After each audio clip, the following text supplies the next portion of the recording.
Hello, everyone, and welcome back to another enlightening episode of Dr. Mercola's Cellular Wisdom, where we journey through the inner workings of our bodies and minds. I'm Ethan, your friendly neighborhood observer, who likes to poke fun at my own lack of athletic achievement and over-reliance on coffee. We're all about balance here, right? Indeed we are, Ethan. And I'm Alara, perpetually amazed at how our brains insist on complicating things even when all we really want is a quiet place to nap. But never fear. Today we're taking a deep dive into the fascinating interplay between mental exhaustion, self-control, and a few comedic insights that may or may not involve you walking around the neighborhood with a neon headband. That neon headband is strictly for special occasions. I'll have you know. Now, folks, we want to kick things off with a brand new tagline that captures the spirit of this show, something that sums up why we're here sharing these insights. Ready for this? Where every cell has a story, and sometimes that story needs a little comedic relief. I love it. Because if you can't make fun of your own neurotransmitters occasionally, what's the point? And speaking of neurotransmitters, let's jump into today's topic, mental exhaustion. We've all had those moments when everything, emails, grocery shopping, even laundry, feels overwhelmingly tedious. You get to the point where you'd willingly trade a basket of mismatched socks for a one-way ticket to a deserted island. But there's more going on in our brains than just feeling tired. Absolutely. According to Dr. Mercola's analysis, mental exhaustion is kind of like that smartphone battery that just won't hold a charge anymore. You keep opening apps, stressful tasks, worry, decision-making, and the battery drains faster than you can say, "Do not disturb." The prefrontal cortex is the star of this meltdown. It's the front region of our brain that helps with decision-making and impulse control. Once that's worn out, we might do things a little more impulsively. Impulsively? You mean like purchasing an inflatable kayak at 3 a.m. because it was 20% off, never mind that we live in a studio apartment on the 10th floor? Now you're speaking hypothetically, right? Sure, purely hypothetical. But that's exactly the point. When we're mentally spent, the brakes on our impulses don't work as well. And there's actual research to back it up. Over 400 people were studied in a scenario designed to fatigue their self-control, and guess what? As soon as their brains were maxed out, they behaved more aggressively and made decisions even they might question later. Right. Imagine a bunch of people playing cooperation games, and after 45 minutes of tasks that demanded intense willpower, they start losing patience. Think hawk and dove, but in real life, mental fatigue made them more likely to lash out rather than resolve things peacefully. They also got more spiteful about punishing others randomly. Essentially, the moral of the story is, treat your prefrontal cortex with care, or it'll snap at you, literally. Our brains are basically the conductor of an orchestra, making sure the violins, trumpets, and percussion all work in harmony. When it's fresh and rested, that conductor can manage your thoughts, your emotions, and your behaviors, like a pro. But run it ragged, and you have half the orchestra playing Beethoven and the other half playing thrash metal. Nobody wins, except maybe the earplug manufacturers. Precisely. But we often ignore the signals that say, hey, it's time to rest, time to walk away from the computer. Or we think we can power through. Classic case of willful ignorance. Our culture loves the idea that if you're not pushing yourself to the brink, you're just not trying hard enough. But Dr. Mercola's analysis says otherwise.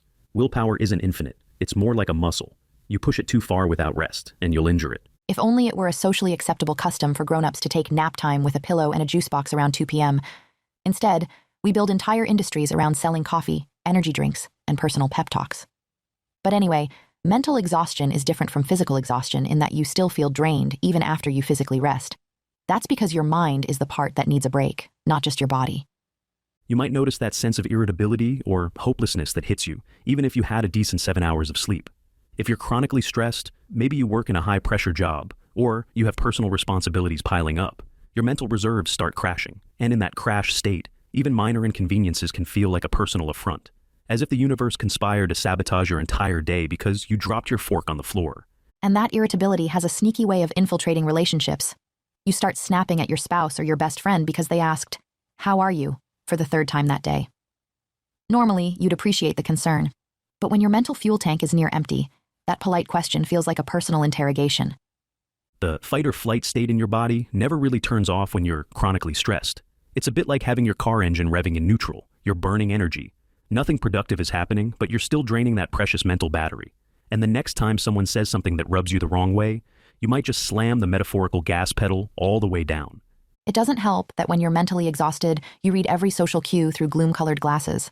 Somebody might text, "Got a minute?" and you automatically think they're about to complain or criticize or ask you for an impossible favor. That downward spiral of assumptions can lead to all kinds of conflicts, sometimes conflicts that only exist in our own heads. That's exactly why the next big piece of the puzzle is learning how to recognize these warning signs and address them before they explode into full-on meltdown mode. If you're aware that mental exhaustion is creeping in, you're more likely to say, let's press pause on this conversation before I say something I regret. Or, maybe I should go for a brief walk around the block. Yes. Walks around the block are so underrated. We often treat them like they're only for dogs or for when your Wi-Fi goes out. In reality, those little strolls help reset your mental engine. But let's break down a few key strategies Dr. Mercola highlights. First, recharging starts by understanding you can't be on all the time. Even machines go into sleep mode, so scheduling regular mental breaks throughout the day is essential. He also emphasizes the fine art of saying no to tasks that you don't actually have time or energy to do. It's simple math. You only have so many hours in the day. Overcommitting leads to feeling overwhelmed, and feeling overwhelmed leads to mental exhaustion, and mental exhaustion can lead to unfortunate Amazon shopping sprees, or so I'm told. Hey, we all fight our battles. And being honest with your limits is a big part of not letting your prefrontal cortex wave the white flag too early. But beyond those basic coping tricks, there are 4 big additional tips to help build mental resilience for the long haul. Increase healthy carbohydrate intake, cultivate positive thinking, take regular walks, and improve sleep quality. Let's talk about the carbs first. Contrary to certain diet trends, Dr. Mercola notes that when you reduce healthy carbs too much, your body might raise cortisol levels. And cortisol, as we all know, can be the boogeyman of stress hormones. High cortisol can leave you feeling strung out, older than you are, and ironically, still searching for something sweet to eat at midnight. Yes, but let's be clear. These carbs should be the healthy kinds. Think vegetables, fruits, maybe sweet potatoes, and other nutrient-rich staples, not the triple frosted donut from the corner bakery. If you must indulge in that donut, maybe do it on a celebratory day, like the day your mother-in-law finally remembered your birthday. Otherwise, stick to the fueling carbs that don't spike your blood sugar too dramatically. Exactly, moderation is key, and apparently these more balanced carb-focused meals mean your body doesn't have to produce as much cortisol to create glucose. That leads to a calmer mind. If you're constantly fueling up on healthy carbs, your body says, thanks, now I can chill out a bit with the stress hormone production. Which is good, because who wants their body screaming at them in hormone language all day? Not me. Now let's jump to the second strategy. Cultivating positive thinking. This isn't about plastering a fake smile on your face while the world is crumbling around you. It's more about training your mind to look for constructive outcomes and learning to bounce back from setbacks. Visualize the best outcome, and then figure out the steps to get there. It might sound idealistic, but there's real science behind the idea that expecting good things makes you more resilient when life throws a curveball. It's like if you adopt the default thought, I can handle this, your brain starts looking for ways that confirm you can handle it. Next thing you know, you're solving problems more efficiently and feeling less drained in the process. But if your default is, this is impossible, guess what your brain will do? It'll see impossibility everywhere. Precisely. Another approach to fostering optimism is picking up new skills or hobbies. Maybe you've always wanted to learn to knit, or code, or tango. If you focus on the excitement of learning rather than the fear of failing, you'll develop a more positive mindset overall, and you might emerge with some cozy new socks, or the ability to dance a mean Argentine tango, which would be quite a party trick. The third tip, walking. We teased it a moment ago, but it's worth emphasizing because research consistently shows that regular physical activity, particularly something as accessible as walking, helps both mind and body. It gives you an opportunity to de-stress, soak up some sunshine, or wave politely at neighbors. Best of all, it's nearly impossible to overdo it, provided you're wearing comfortable shoes. And because walking is moderate intensity, it can actually rejuvenate mitochondrial health, which is vital for everything from physical endurance to mental clarity. This is the synergy piece. You walk to improve your physical health and end up boosting your mental resilience. I always say, if walking were sold in a bottle, it'd be the top-selling supplement on the planet. There's even a sweet spot for daily steps. Around 7,000 to 8,000 steps on a regular basis is a solid benchmark. Of course, more steps are fine, but that's generally enough to claim all the major health benefits without turning your daily life into an endless hiking expedition. Exactly. We're not trying to match those heroic thru-hikers who trek the entire Appalachian Trail in one go. We just want to maintain a level of activity that keeps our brains from staging a revolt.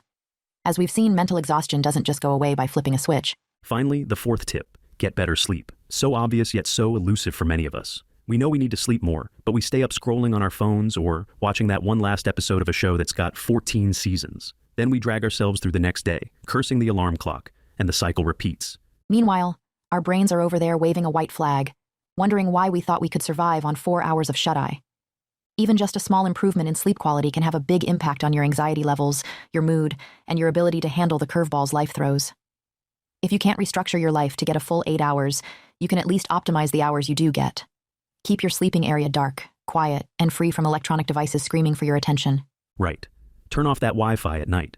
And if you can't do that, at least keep the phone away from your pillow. Alarm clocks are practically extinct, but an old-school analog clock can do wonders. I never realized how soothing it was not to have a phone in reach until I tried it. The first night was weird, like I'd exiled my best friend. Then I slept better and forgot I missed it in the first place.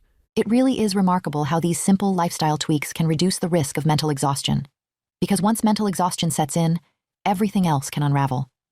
Relationships suffer, your job performance suffers, even your sense of identity. I mean, who are we if we're always at war with ourselves? Couldn't have said it better. The fun part is, once you regain your equilibrium, you see how small changes can do wonders for your day-to-day life. Going to bed on time can be like discovering the fountain of youth. Adding an extra portion of healthy carbs at lunch might be the difference between I hate the world at 3 p.m. and let's handle this task calmly at 3 p.m. Precisely. And so, to sum it all up for our listeners, mental exhaustion is real, it's sneaky, and it's not something we should just ignore. Your brain's willpower muscle can get tired if you keep making decisions all day without a break. But the good news is, with rest, awareness, some mindful behavior changes, and a dash of healthy eating, your brain can recharge. The best part is, you don't need an advanced science degree to realize that self-control is a limited resource. Recognize when you're close to the edge, take a step back, and say to yourself, I'll handle this tomorrow or after I've taken a break. Because short breaks are basically pit stops for your mind. And if Formula One drivers need pit stops, so do we. True, although I wish my pit stop crew could refill my coffee mug and toss me a healthy snack while they're at it. Maybe I can outsource that to my cat somehow. Let me know how that works out for you. Meanwhile, you can also cultivate optimism by imagining success, learning a new skill, or just focusing on a single positive event each day. This helps keep negativity from monopolizing your mental bandwidth. Exactly. And if you're about to snap at someone or slip into an aggressive reaction, pause. Assess how tired or drained you are. If you see the mental exhaustion red flag, be gentle with yourself.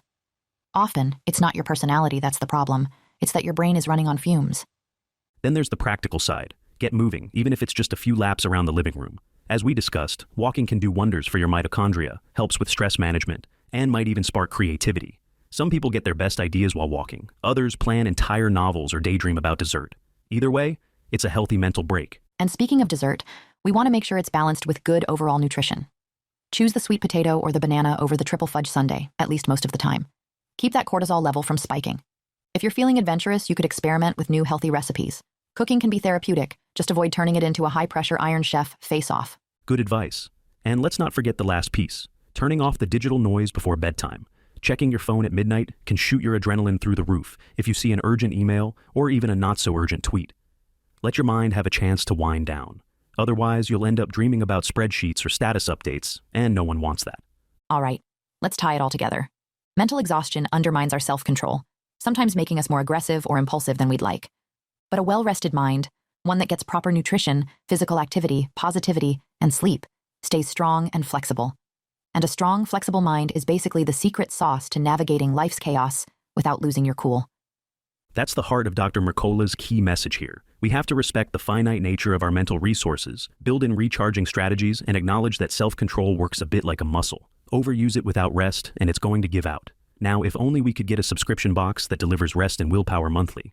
We'd be billionaires by next week. But in the meantime, we have these practical steps that anyone can incorporate. And hopefully, the next time your coworker forgets to mute themselves during a conference call and you hear them slurping soup for 10 minutes straight, you'll take a deep breath instead of typing out a furious message in the group chat. Now, there's a scenario we can all relate to. I think that about wraps up today's conversation. Any final brilliant quips, Alara? Only that mental exhaustion doesn't make us bad people. It just makes us temporarily less patient people. But we can manage it with awareness and consistent habit changes. So go forth, manage your stress, and remember that your brain is your friend most of the time. And that is a perfect note to end on. Thanks so much for joining us on this episode of Dr. Mercola's Cellular Wisdom. We hope we've given you a fresh perspective on why you might feel overwhelmed and how to navigate it with humor, grace, and a nice walk around the block. Until next time, everyone, take care of your mind, your body, and that conductor in your head. Because each cell in your body does indeed have a story, and it's up to us to make sure it's one with a happy ending.